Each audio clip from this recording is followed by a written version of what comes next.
اللہ اللہ اللہ۔ بسم اللہ الرحمن الرحیم۔ دنیا کی محبت اور موت سے ڈرنا، اس کو وہن کہتے ہیں۔ دنیا کی محبت اور موت سے ڈرنا، اس کو وہن کہتے ہیں۔ آج ہماری بات کا یہ عنوان ہے، اور دوسرا عنوان یہ بھی ہے کہ سب سے بڑا زاہد کون شخص ہے جو موت کو اور اپنے مر گل کر پرانا ہو جانے کو نہ بھولے۔ سب سے بڑا زاہد کون ہے جو موت کو اور اپنے مر گل کر پرانا ہو جانے کو نہ بھولے۔ حضور صلی اللہ علیہ وسلم کا پاک ارشاد ہے کہ اس امت کی بلائی کی ابتدا آخرت کے یقین اور دنیا سے بے رغبتی کے ساتھ ہوئی ہے، اور اس کے فساد کی ابتدا مال کے بخل اور امیدوں کی ڈمبائی سے ہوگی۔ اس امت کے ابتدائی حصہ نے اللہ کے ساتھ یقین اور دنیا سے بے رغبتی کے ساتھ نجات پائی،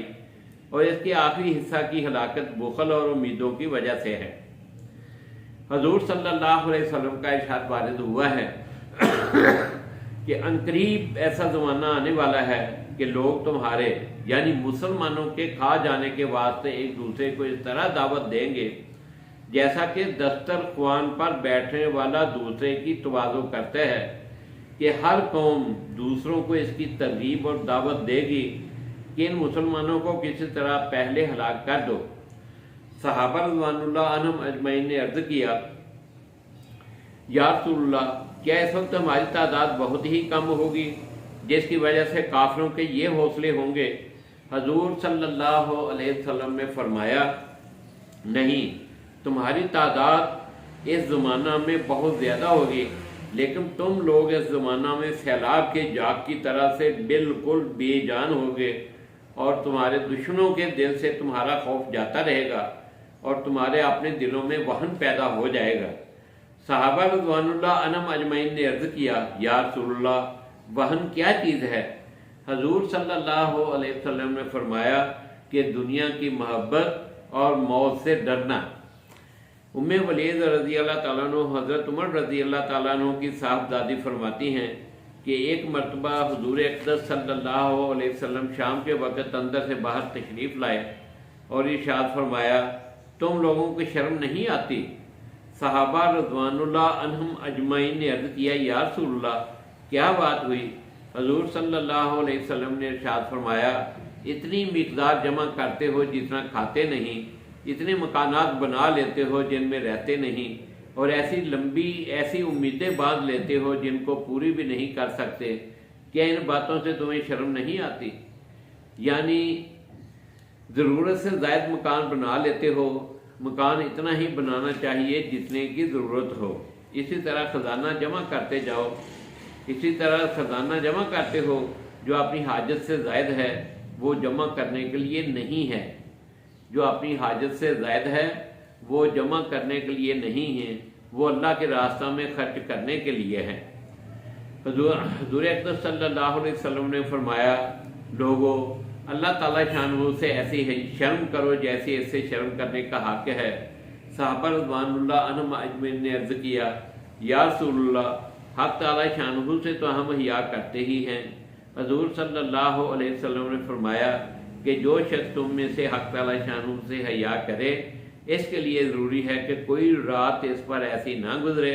کہ اس کی موت اس کی آنکھوں کے سامنے نہ ہو،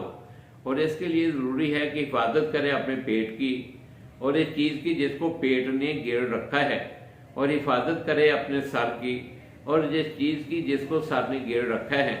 اور اس کے لیے ضروری ہے کہ موت کو یاد رکھے، اپنی وسیدگی یعنی مرنے کے بعد یہ بدن سارا کا سارا شکستہ ہو کر خاک ہو جائے گا، اس کو اپنی وسیدگی کی جو ہے نا یاد رکھے، اور ضروری ہے کہ دنیا کی زینت کو چھوڑ دے، کیونکہ موت کو کثرت سے یاد کرنے کو دنیا سے بے رغبتی میں اور امیدوں کے اختصار میں بہت زیادہ دخل ہے۔ اسی وجہ سے حضور صلی اللہ علیہ وسلم نے موت کو کثرت سے یاد کرنے کا حکم فرمایا۔ ایک شخص حضور صلی اللہ علیہ وسلم کی خدمت میں حاضر ہوئے اور عرض کیا، یا رسول اللہ، سب سے زیادہ زاہد کون ہے؟ سب سے بڑا زاہد کون ہے؟ حضور صلی اللہ علیہ وسلم نے فرمایا جو موت کو اور اپنے مر گل کر پرانا ہو جانے کو نہ بھولے اور دنیا کی زینتوں کو چھوڑ دے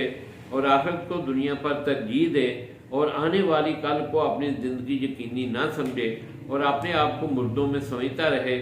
عنقریب مر کر ان میں شامل ہو جاؤں گا، اپنے آپ کو مردوں میں سمجھتا رہے کہ عنقریب مر کر ان میں شامل ہو جاؤں گا۔ حضرت ابو ہریرہ رضی اللہ تعالیٰ عنہ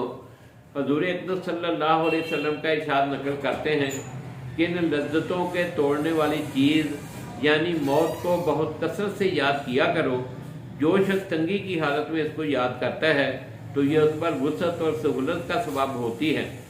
یہ اطمینان ہوتا ہے کہ موت ہر حال میں آنے والی ہے، اس سے ساری تکلیفوں کا خاتمہ ہو۔ اور جو شخص فراقی دستی میں اس کو یاد کرتا ہے اس کے لیے اخراجات میں تنگی کا سبب ہوتا ہے کہ موت کے فکر سے زیادہ عیش و عشرت کی دل نہیں چاہتا۔ ایک مرتبہ حضور اقدس صلی اللہ علیہ وسلم مسجد میں تشریف لائے تو بعض لوگوں کے ہنسی کی وجہ سے دانت کھل رہے تھے۔ حضور صلی اللہ علیہ وسلم نے ارشاد فرمایا اگر تم لذتوں کے توڑنے والی موت کو کثرت سے یاد کرتے تو ان چیزوں میں مشغول ہونے سے روک دیتی جن سے ہنسی آئی۔ ہر شخص کی قبر روزانہ اعلان کرتی ہے کہ میں بالکل تنہائی کا گھر ہوں، میں سب سے علیحدہ رہنے کا گھر ہوں، میں کیڑوں کا گھر ہوں۔ جب نیک مومن دفن کیا جاتا ہے تو قبر اس سے کہتی ہے کہ تیرا آنا بڑا مبارک ہے، تیرے آنے سے بڑی خوشی ہوئی، جتنے لوگ میرے پشت پر چلتے تھے ان میں تو مجھے بہت پسند تھا، آج تو میری ماتحتی میں آیا ہے تو میں اپنا طرز عمل تجھے دکھاؤں گی۔ اس کے بعد وہ اتنی وسیع ہو جاتی ہے کہ جہاں تک مردہ کی نظر جائے وہاں تک زمین کھل جاتی ہے اور ایک کھڑکی جنت میں کھل جاتی ہے جس سے وہاں کی خوشبوئیں ہوائیں وغیرہ آتی رہتی ہیں۔ حضرت عمر رضی اللہ تعالیٰ عنہ کہتے ہیں کہ ایک مرتبہ حضور اقدس صلی اللہ علیہ وسلم نے سے دریافت کیا گیا کہ یا رسول اللہ سب سے زیادہ سمجھدار اور سب سے زیادہ محتاط آدمی کون ہے؟ حضور صلی اللہ علیہ وسلم نے ارشاد فرمایا کہ جو شخص موت کو کثرت سے یاد رکھتا ہو اور موت کے لیے ہر وقت تیاری میں مشغول رہتا ہو، یہی لوگ ہیں جو دنیا کی شرافت اور آخرت کا اکرام حاصل کرنے والے ہیں۔